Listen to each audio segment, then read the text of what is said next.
नमस्कार, आप देख रहे हैं network10tv.com। आपके साथ मैं हूं अमित राव। दोस्तों, हम स्वरोजगार की बात करते हैं। आज की कड़ी में हम आपको ले चलेंगे चमोली के बैनोली गांव में, जो कि थराली विकास खंड में है।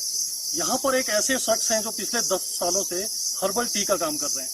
उत्तराखंड चाय विकास बोर्ड के साथ में मिलकर या उनके सहयोग के साथ में, और गाँव वाले जो है मनरेगा के तौर पर यहाँ काम करते हैं और पिछले 3-4 सालों से लगातार हर्बल टी का यहाँ पे उत्पादन करते हैं। और लगातार ये काम यहाँ के उन जंगलों में हो रहा है जिन जंगलों को लोग छोड़ चुके थे। जो खेत यहाँ पर बिल्कुल बांझ पड़ चुके थे, उन्हीं जगह पर ये हर्बल टी को उगा के इन्होंने एक मिसाल पेश की है। तो ऐसे शख्स से आपको मिलाते हैं आज और दिखाते हैं कि किस तरह से उन्होंने पूरा टी गार्डन यहाँ पे डेवलप किया है।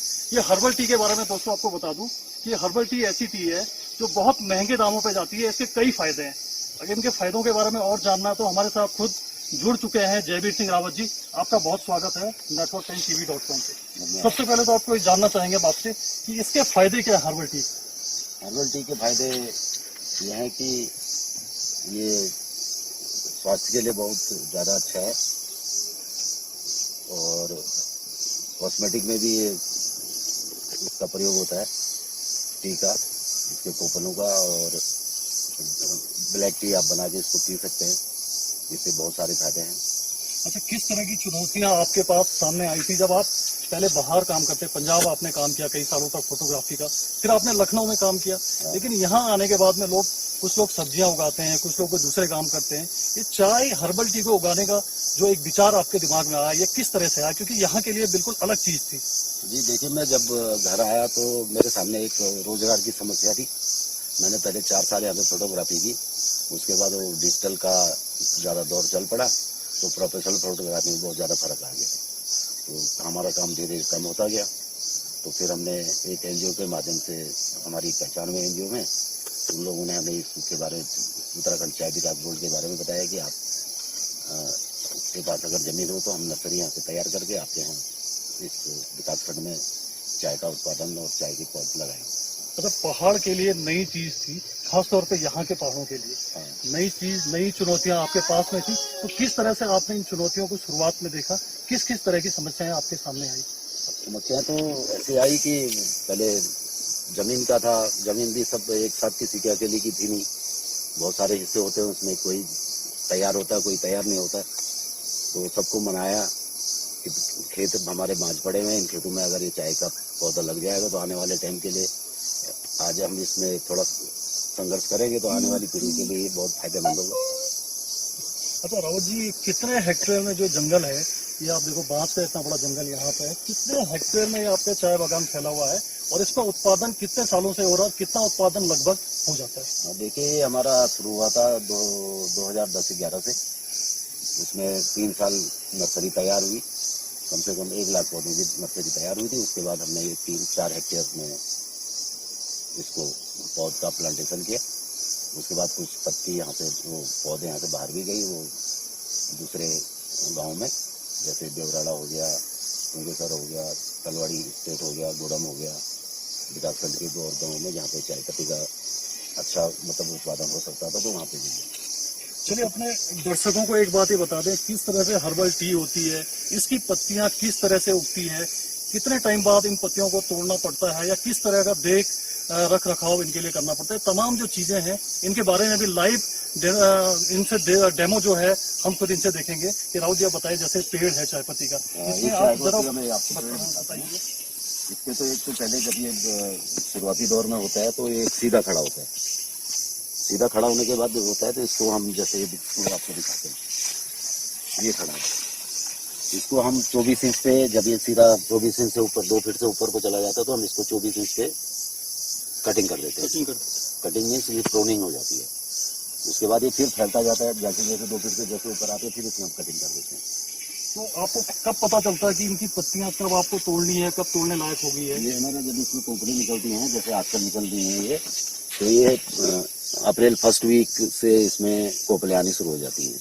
जब ये कोपले आनी शुरू होती हैं तो इसमें 2.5 पत्ता निकलता है। जैसे हम ये बता रहे हैं आपको, ये देखिए, ये 2.5 पत्ता है, 1-2 और ये बीच का 2.5 बीच का ये आधा खिला हुआ, तो ये 2.5 पत्ता, इसी को हम तोड़ते हैं। यहाँ से ये तोड़ेंगे, उसके बाद हम छोड़ देंगे इसको तोड़ेंगे। हाँ, इसको तोड़ के ये पत्ता हमने तोड़ा। ये ऐसे जितने भी पत्ते होंगे हम इसको तोड़ेंगे। तो सिर्फ यही पत्ते चाय पत्ती के लिए यूज होते हैं? यही पत्ते हम लोग यूज करते हैं जो इसकी कोपल होती है।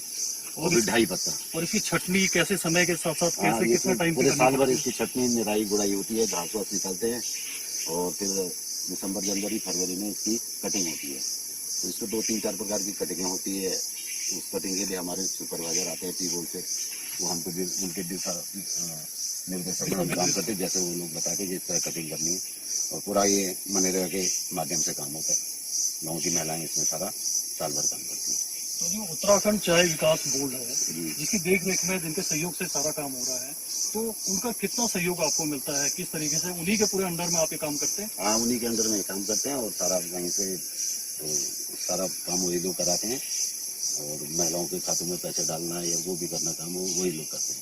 हम लोग यहाँ पे काम करके फिर उनका हाजिरी वाजिरी दे सुपरवाइजर को दे देते हैं। सुपरवाइजर फिर अपने ब्लॉक में जाके मस्टल वगैरह बना के महिलाओं के खातों में पैसे डलवा देते हैं। अच्छा, एक अहम बात आपसे जानना चाहेंगे कि जिस तरह से पत्तियां तैयार हो जाती हैं, तैयार होने के बाद में टी बोर्ड इनको लेके जाता है, टी बोर्ड बेचता है, तो ये हर्बल टी है। हर्बल टी कहने से पहाड़ों में जो हर्बल टी होती है तो इसकी कॉस्टिंग क्या होती है? किस दाम पे लगभग बिकता होगा? क्या इसकी कीमत तो मुझे ज्यादा उतना वो नहीं है, लेकिन जो बताते हैं कि वो हमारे सुपरवाइजर लोग जो कम से कम 3000 से ऊपर जाती है और ये ज्यादा एक्सपोर्ट होती है यहाँ पे, भारत से बाहर जाती है।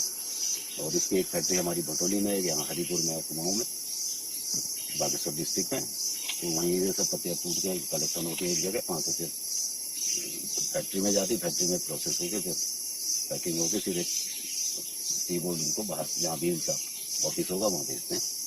चलिए, ये जो टी बोर्ड का काम है कि काफी सारे युवा प्रवासी अब उत्तराखंड आ चुके हैं इस दौर में, जिस बुरे दौर से गुजर रहे हैं। तो चाय पत्ती अपने आप में एक ऐसा व्यवसाय है जिसके लिए एक दीर्घकालीन व्यवसाय तो है, लेकिन आपको लंबे समय तक इसका इंतजार करना पड़ता है, लगभग 4 या 5 साल तैयार होने में लगता है। तो ऐसे में युवाओं को आप, पिछले 10 साल से काम कर रहे हैं, युवाओं को आप क्या संदेश देना चाहेंगे? अगर वो चाय पत्ती बागान लगाना चाहते हैं हर्बल, तो किस तरह से वो इस काम को करें? ये तो भारत सरकार की तरफ से भी इसमें काम होता है और उत्तराखंड सरकार चाय विकास बोर्ड इसमें अपना पूरा सहायता देती है। तो जो करना चाहता है, जिसके पास जमीन है, एक साथ कहीं 25 नाली, 50 नाली, 100 नाली अगर है तो कर सकते हैं। अपने आप के लिए सोच करके आने वाली पीढ़ी के लिए ये तैयार कर सकते हैं कि अभी हमको कुछ नहीं मिला, ये न सोच करके ये सोचे कि आने वाली पीढ़ी हमारी कहीं इधर उधर न भागे, उनके लिए रोजगार का साधन यहाँ पे मिल जाए। अच्छा, इसके अलावा आप जैविक खेती का काम भी पिछले 4 या 5 सालों से कर रहे हैं। जैविक खेती में आपका ये हर्बल टी तो हो गया, लेकिन सब्जियां आप उगाते हैं, आपके द्वारा उगाई गई सब्जियां स्थानीय बाजारों में बिकती है। इसके अलावा आप वो काम भी कर रहे हैं, थोड़ा उसके बारे में भी आपसे जानना चाहेंगे, क्योंकि अभी हम यहाँ टी गार्डन आए हुए हैं, टी जंगलों के बीच में आए हुए, लेकिन वो घरों के आसपास जो आप उगाते हैं उनके बारे में जानकारी दीजिए कि कितना स्कोप यहाँ पे जैविक खेती का है। जैविक खेती का बहुत ज्यादा स्कोप है यहाँ पे।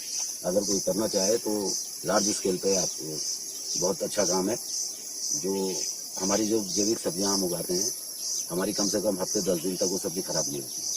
उसकी चमक जैसी है हफ्ते 10 दिन तक वैसी की वैसी रहती है। आप बाहर से जो सब्जी आती है मंडी से, प्लेन से, केमिकल वाली, अगर वो 2 दिन में टमाटर आपका सड़ जाता है, बैंगन आया कोई भी सब्जी आती है 2 दिन के बाद खराब होना।